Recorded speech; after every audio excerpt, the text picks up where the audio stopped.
This video is about Joseph Haydn's The Seasons. I will explain the most important things about the work and the composer.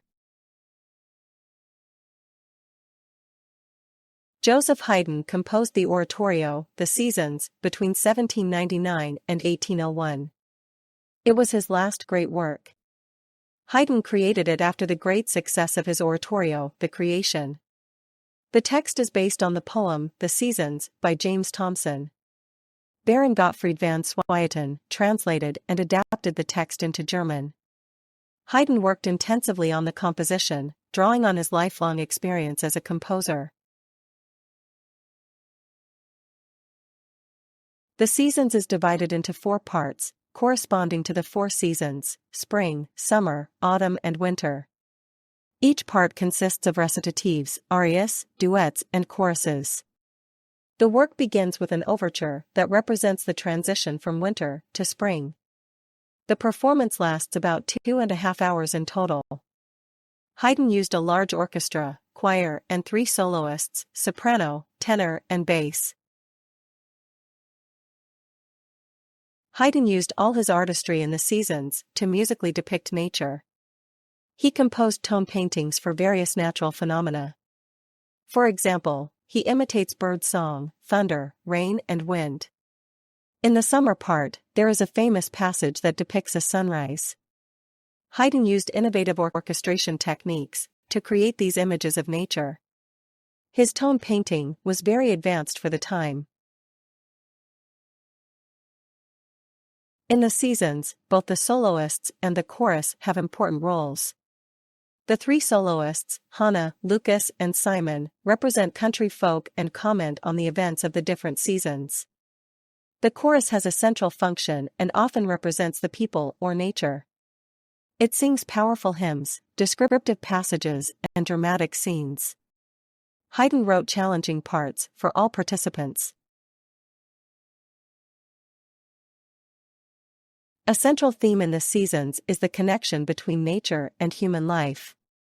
Haydn depicts the cycle of the seasons parallel to the phases of human life. Spring symbolizes youth, summer maturity, autumn old age and winter death. The work also contains depictions of human activities such as hunting, harvesting and feasting.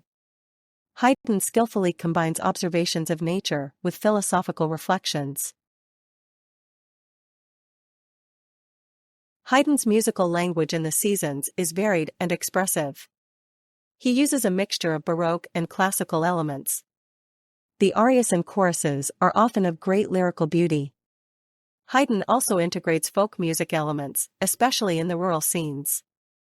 The orchestration is rich and colorful. Haydn uses the large orchestra to create dramatic effects and atmospheric soundscapes.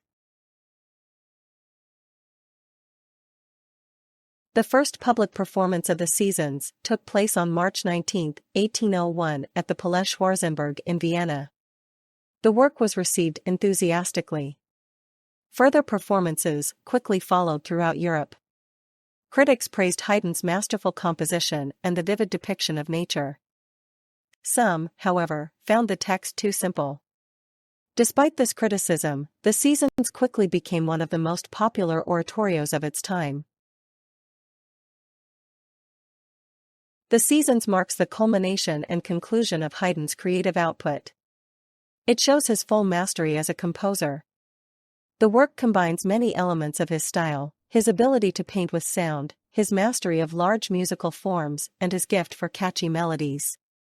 The Seasons marks the end of a long development that led Haydn from the classical to the threshold of the romantic. The Seasons is still regularly performed today. It is part of the standard repertoire of many choirs and orchestras. Modern performances vary in the size of the cast. Some conductors prefer large choirs and orchestras, while others opt for smaller, historically informed interpretations. The work is often performed in concert halls, but also in churches. It remains a popular piece, especially at Easter and in spring.